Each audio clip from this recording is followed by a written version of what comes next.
everybody, welcome back to my YouTube channel. If this is your first time here, my name is Rochelle, and on this channel I provide you all with homeownership education so that you can build wealth through homeownership and use that wealth to uplift people around you, communities around you, whether that be on a local level, a national level, or even on a global level. So it has been a minute since I put out my last video. I'll be honest, I've been slacking a little bit, but I'm back and we are actually in the middle of a video series. So the video series is on the racial history of home ownership in the US. So the last video that I put out was part 1 of this series, which was simply focused on educating you all on simply the history itself. And so today's video, which is part 2, I'm going to be focusing on analyzing the history and looking at the effects that the history has on our present day. Okay, so I will say that if you have not seen part 1, it's a little lengthy, but if you haven't seen it, I would really recommend that you go back and watch it before watching this video, just because part 1 really gives the background and the context behind what I'll be talking about today.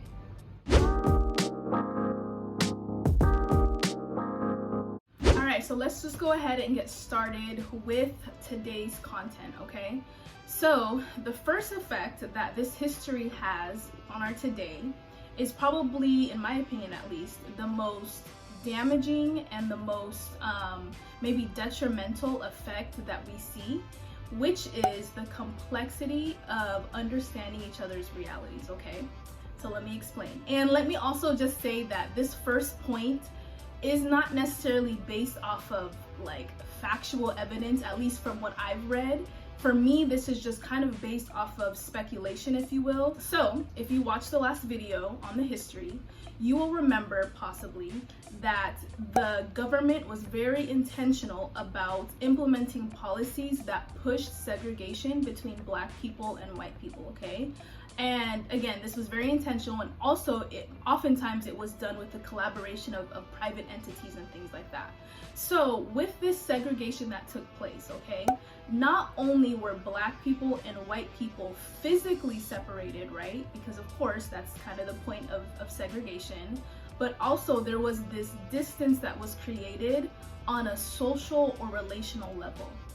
So let's just think about today, okay? We have advanced technologically a lot from the 1900s, right? Which is when a lot of this history took place. So today, if I really wanted to, I could film myself making food or hanging out with my friends or doing whatever and post it to my story on Facebook or Instagram or Snapchat or whatever. And my followers or whoever looks at that video has the ability to kind of get a look into my reality or my experiences, right? Or at least what I'm willing to show, okay? But think about it, in the 1900s, that wasn't a thing, right? There was no way to really get a look into the life or the experience of another person unless you were physically there with them, right? There was no FaceTime, there wasn't even like cell phones the type of cell phones that we have today.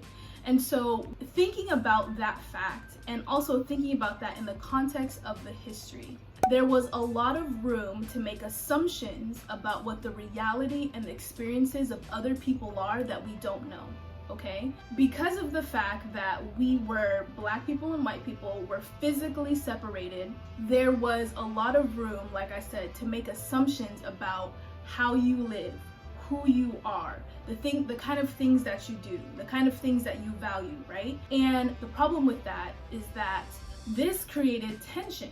And maybe it wasn't an outright tension, but there's some level of tension that comes with not knowing another person. That's a breeding ground for making things up about another person, okay? Also, I do want to say that there was a quote that I heard not too long ago, and I feel like it connects so well with this point that I'm making. The quote is, "Distance breeds suspicion, but proximity breeds empathy."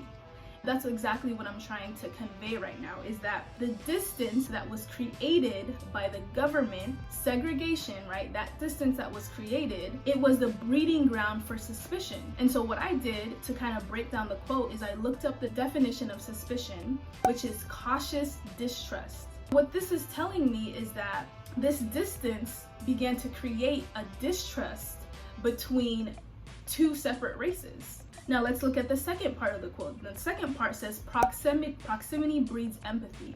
So proximity, being close to someone, creates empathy.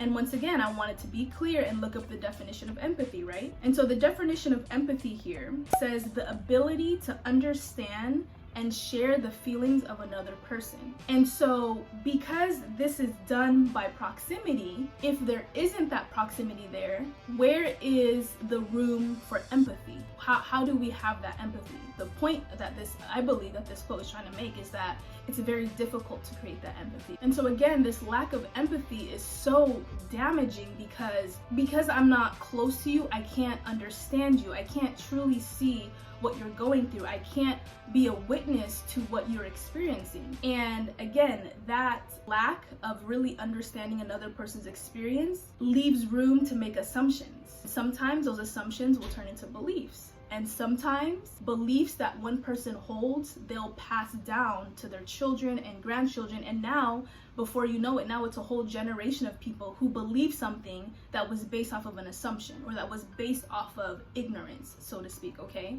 And so again, in my opinion at least, this is one of the reasons why we are seeing a lot of racial tension today, is because to some degree, because again of the fact that the government created residential segregation in a lot of metropolitan areas in the US, there's really this reality of I don't really understand you and I don't really understand your experience, right? And so that leaves me being hardened maybe to something that you may be experiencing because maybe I don't believe it because I've never seen it for myself. Or it leaves me not believing maybe what you experienced because it's not something that I experienced. So, you know what I mean? And so it's sad. It's sad that we are where we are today in part because of what the government did and policies that they intentionally put in place, but this is where we are today. So now that we're here, now that we see the effects of things that took place in the past, how do we navigate this reality? Like, how do we navigate racial reconciliation, right? There's a lot of opinions and there's a lot of feelings and there's just a lot out there of how people are responding. However, for me personally, I'm a Christian. And so I believe that the best way of how to get insight or direction on how we should act in this time and how to really push for like the best outcome and how we can best reach that is to go to the Bible and to see what the Word of God says about how to navigate like our reality, okay? So this is what I'm going to do is I'm just going to read a verse that many people, whether you're Christian or not, have heard it at some point in your life, right? Which is to love your neighbor as yourself. The first and the greatest commandment is to love God with all your mind, all your soul, and all your strength, and all your heart, right? That's the first and greatest commandment. But the second one, Jesus says it's just like it, is to love your neighbor as yourself. And you could be thinking like, okay, yeah, I love my neighbor, like I'm nice to everyone, I'm not a mean person, blah, blah, blah. But let's dig deeper and look at what love means according to the Bible. So there's also another verse that talks about the definition or the attributes of love, right? And it's a long list, so I'm not going to read the whole thing, but I do want to highlight the first two parts of that passage, which talks about that love suffers long and love is kind.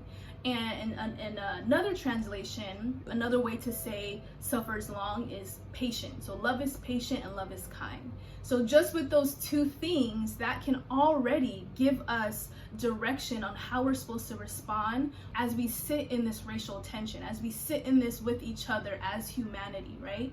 So that's it. Love is patient, love is kind. Let's just go off of that. So when you're met with being offended because of something that happened, or you're met with being offended because you feel like someone doesn't understand you, or people are making assumptions about you, or whatever the case is, as a believer or as someone who's open to really receiving what I'm trying to say here, we need to always respond in kindness and in patience and ultimately in love, right? And so what does that look like? How do we carry that out? And why should we even do that, right?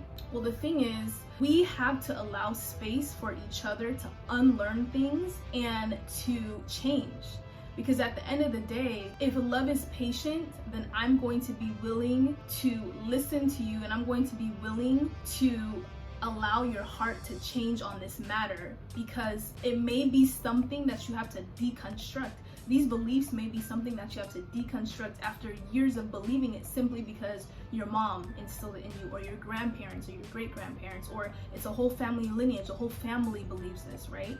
And so I feel like that's key when it comes to really navigating this time. And then also being kind to one another, okay? There's no reason why we need to literally sit here and be cyberbullying each other and all these things. And I'm not trying to disregard like the pain, like the deep pain that some people feel, and the hurt that people feel because of things that have just been taking place.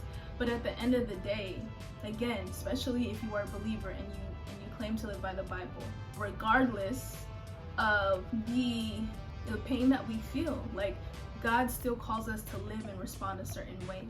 At the end of the day, probably what we really should be doing is really paying attention to the moments where we're really like in a position where we don't want to follow what the Word of God says, but we have an opportunity in that moment to choose, like, all right, God, this is how I feel. I'm going to lean into your strength. I'm going to lean into your grace, and I'm going to depend on you to help me respond in a way that you've called me to respond as a believer, as a Christian. And also too, one other thing to note is that we can't do this in our own strength. We cannot. And so that's why it's important to really pray and ask God, like, change my heart. And this is for anything. This is not just with racial reconciliation, but with everything.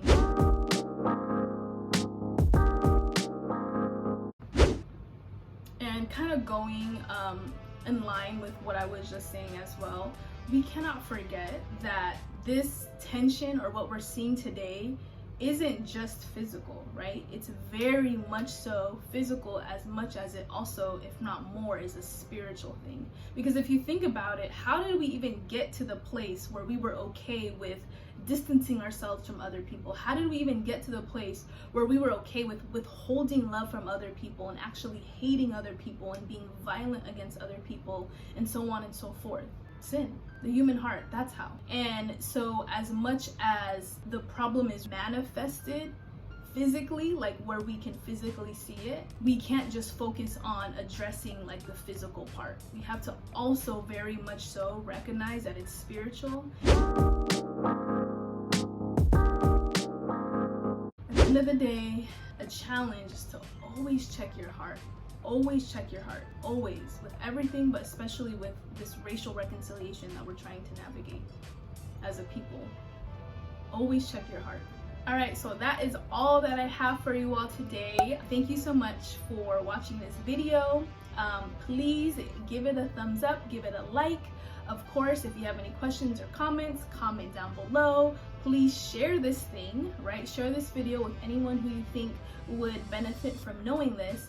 And then lastly, subscribe to my channel. I have a lot of content coming. It's not, again, this is just a video series, but outside of this series, I will also just be talking about general information on homeownership education, okay?